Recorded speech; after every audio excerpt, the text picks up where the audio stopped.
ইসলামী আন্দোলন কেন ভোটের আন্দোলনে এসেছে? আপনারা জানেন, ভূ রাজনৈতিক কারণে এদেশে বিপ্লব সাধন করে ইসলাম কায়েম করা সম্ভব নয়। তাহলে প্রচলিত রাজনীতির মাধ্যমেই আমাদেরকে ক্ষমতায় যেতে হবে। আল্লাহ তাআলা বলেছেন, ইনিল হুকমু ইল্লা লিল্লাহ, আইন চলবে একমাত্র আমার। আল্লাহ তাআলা বলেছেন, মান লাম ইয়াহকুম বিমা আনজালাল্লাহু ফাউলাইকা হুমুল কাফিরুন, যারা কোরআনকে বিশ্বাস করে কোরআনের আইনকে বিশ্বাস করে না তারা কাফের।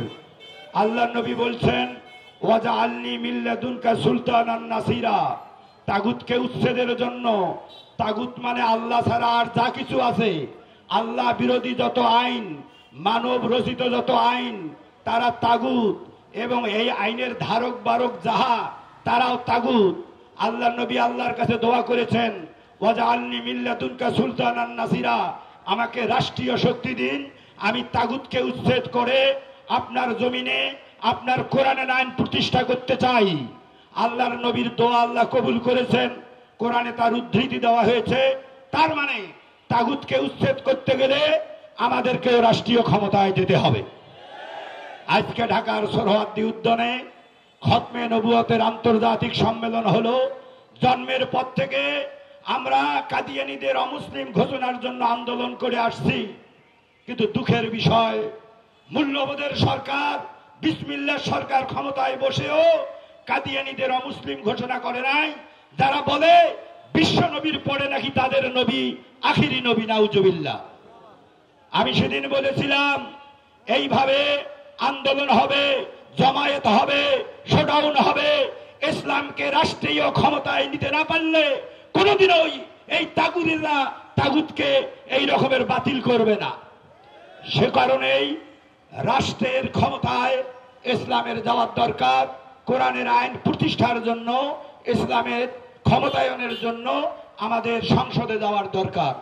সে কারণে আমিরুল মুজাহিদিন হযরত পীর সাহেব টেকনাফ থেকে তেঁতুলিয়া পর্যন্ত সেই 91 সাল থেকে মানুষকে ভোটের জন্য ডাক দিচ্ছেন যে 300 আসন, মুসলমানের সংখ্যা 90-95 ভাগ, 151 আসন পেলে কোরআনের সংসদ কায়েম করা সম্ভব। অথচ এই সংসদ থেকেই তো মদের লাইসেন্সের পারমিশন দেওয়া হয়, জেনার লাইসেন্সের পারমিশন দেওয়া হয়, সুদের লাইসেন্সের পারমিশন দেওয়া হয়। আমরা মুসলমান হয়েও কোরআনের এই আইনকে বাস্তবায়ন করতে পারছি না। সে কারণেই আমির বলেন, আমাদের নৈতিক ধর্মীয় দায়িত্ব, ফরজ দায়িত্ব, তোমরা যেমন নামাজ কায়েম করো, নামাজকে ফরজ কায়েম মনে করো, আকিমুদ্দিন ওয়ালা তাতাফাররাকু ফিহি, জীবনে রাষ্ট্রে সর্বত্রই এই রকম দিনকে প্রতিষ্ঠা করা একটা ফরজ দায়িত্ব। সম্মানিত উপস্থিতি, আমরা আমাদের শক্তি নাই, মাঝখানে কোনো ভোট হয় নাই 8 সালের পর থেকে আমাদের শক্তি এবং সামর্থ্য আমরা দেখাতে পারি নাই। 18 সালের 1 ঘন্টার ভোটে 42,000 ভোট হাত পাকায় পেয়েছে এই সদর আসনে। আমাদের মুস্তাফিজ ভাই বললেন 2008 সালের নির্বাচনে 25,000 ভোট পেয়েছেন। আমরা ইনশাল্লাহ কয়েক গুণ 2008 সাল থেকে 25 সাল ইসলামী আন্দোলনের নেতা কর্মী ঘরে ঘরে ঘরে ঘরে গ্রামে গ্রামে অসংখ্য মাত্রায় বৃদ্ধি পেয়েছে। আমাদের হালকার থেকে হালকা চালু হয়েছে, মুজাহিদ আন্দোলন, ছাত্র যুবর সম্পৃক্ততা বেড়েছে। সুতরাং সামনের সময় হচ্ছে ইসলামকে ক্ষমতায় বসানোর সময়।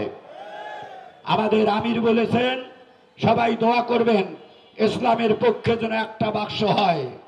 আমরা সে দোয়াই করি, এবং ইসলামের পক্ষে একটা বাক্স হবে। এটা যেহেতু দ্বিতীয় চরমনাই, আমরা কেন্দ্রীয় নেতৃবৃন্দের কাছে আশা করব দ্বিতীয় চরমনাই হিসেবে এই আসন যেন অবশ্যই হাত পাকার থাকে। সম্মানিত উপস্থিতি, যেদিন থেকে আমার প্রার্থীতা ঘোষণা করা হয়েছে, আমি কোনো প্রার্থী হতে চাই নাই, বাট ইসলাম বলে যদি দায়িত্ব আপনার কাছে এসে যায় সেটা মান্য করতে হবে। যখন আপনারা সবাই মতামত দিয়েছেন, আমি দায়িত্ব কাঁধে তুলে নিয়েছি, কিন্তু তার পরের দিন থেকে নানাবিধ অপপ্রচার চালানো হয়েছে। এটা এই দেশের কৃষ্টি এবং কালচার। এক মেম্বার গ্রামে আর একদিকে, আর এক মেম্বার পরের দিন থেকেই তার কুৎসা রটনা শুরু করে দেয়। যে গাছের মধ্যে ফল থাকে সে গাছের মধ্যে তো সবাই ঢিল ছুড়বে। আপনারা চ্যালেঞ্জ দিয়ে বলবেন যে আলিয়া মাদ্রাসার প্রিন্সিপাল নূরবক্ত সাহেব বিগত সময়ে কোনো এই রকমের ক্ষমতা দেখিয়েছে, কারো সাথে জুলুম করেছে, অন্যায় করেছে?